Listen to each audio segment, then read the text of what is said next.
Hello, lovely student. Welcome to AIMS English. So, I'm going to give you a very short lesson today on pronunciation.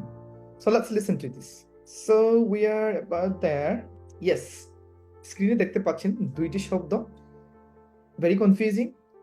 So, ওদের spelling কিন্তু different, শুধু very marginal different. And same জিনিস ওদের প্রনাউন্সিয়েশনও marginal differences আছে, right? So, প্রথমটা হচ্ছে এই যে দেখেন DESERT, ডেজার্ট। প্রথমটা উচ্চারণটা কি হবে? ডেজার্ট। ডেজার্ট, যার অর্থ হচ্ছে an area of land where there is very little rain and not many plants, মানে মরুভূমি। এই যে ছবিতে দেখতে পাচ্ছেন সূর্য আছে, সো কোনো গাছপালা নেই, মরুভূমি। সো এটা উচ্চারণটা হচ্ছে ডেজার্ট, রাইট? এখন যদি আপনি দ্বিতীয় ওয়ার্ডের দিকে তাকান, সেটার স্পেলিংটা হচ্ছে DESSERT,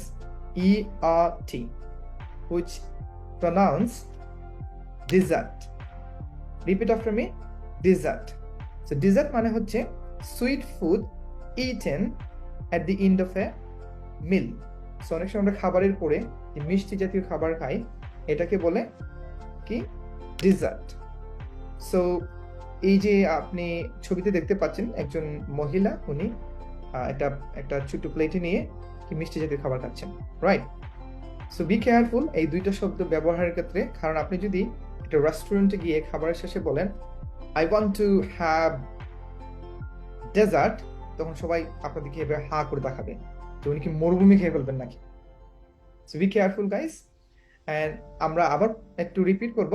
প্রথমটা যেটা মরুভূমি, সেটা হচ্ছে এই যে dessert. So repeat after me, dessert, dessert. Okay. আর দ্বিতীয়টা হচ্ছে dessert, dessert. Thank you very much.